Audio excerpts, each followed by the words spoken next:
Let me state this right out the gate. Today, we're gonna talk about money. And just to get you thinking about the subject, let me share a few other fun terms that people use as a nickname for it. And you've probably heard some of them. One of them is Benjamins, or moolah, the cabbage. Let me get that bread. Paper, bands, hundos, cheddar cheese. The list goes on and on. There are a lot of names for money because people talk about it a lot. And if you're anything like me, just hearing the word money brings up all kinds of thoughts and questions. Questions like, is it bad to care about money? Is it wrong to want more of it? Is it okay to talk about money in church? It's totally okay to talk about money in church. And that's exactly what we're about to do.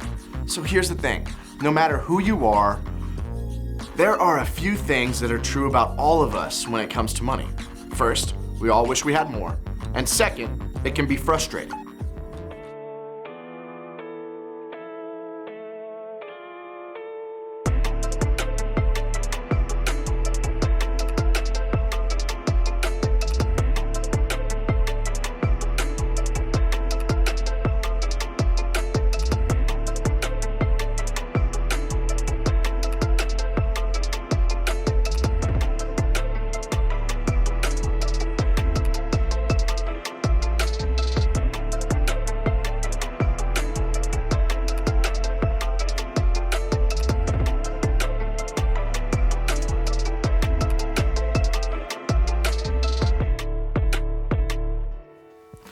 First, we all wish we had more.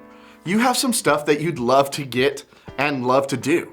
There's clothes and shoes that you want. The second thing that is true for all of us is that money can be frustrating. Some of us feel tapped because we don't have a lot of it and we have no control over the amount our family has.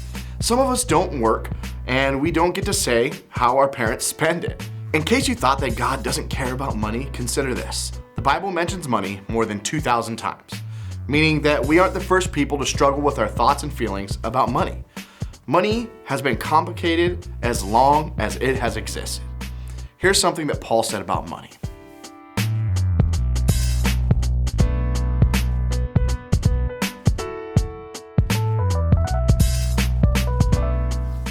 An obsession with or love of money can become a problem because it can lead you to make compromises on things that might otherwise have been seen as wrong.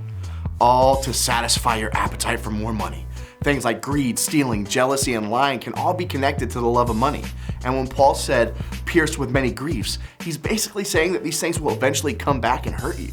There are consequences either in your life or to your character. Paul says that loving money is at the root or the start of evil. And that seems a little dramatic. Is it really evil to love the idea of getting the latest iPhone? No, he's saying that you find something evil in the world, there's a good chance that that trace of evil will become a root within your life. The word he uses here for evil simply means things that aren't as they should be. A love for money can make us see things that aren't okay. For example, we can find ourselves basing people's worth as humans by how much money they have or don't have. Or we can lie about how many hours we work to get more money on our paycheck. Or we can make decisions at someone else's expense because it benefits us. So what's the alternative to having an unhealthy love for money? Jesus tells us, and Matthew wrote it down, and he records Jesus saying this.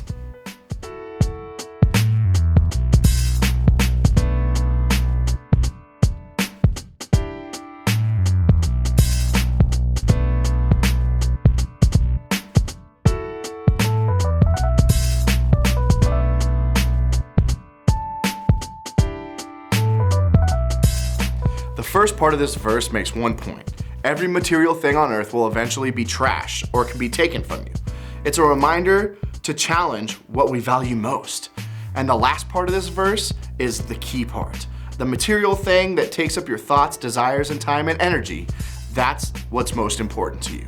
And if an unhealthy obsession with money or material things money gives you takes up that much space in your life, you're following something that will not quite satisfy you. So as you think about your attitude towards money, take a look at your heart and ask these questions. What are you expecting money to do for you? What do you want from it? Are you hoping for happiness, to be more popular, to make your family get along, or to make you stop worrying about the future? Is what you're wanting a temporary thing or an eternal thing? Money may give you a boost in your reputation for a minute, but it won't last forever. At the same time, if you're living in fear of your basic needs not being taken care of, there's nothing wrong with wanting and needing those needs to be provided for. And money can do that, which is why the next question can also be important. Can money give you what you really want? Yes, money can do some things. It can supply basic needs that are extremely important. Money does matter, but it can do everything.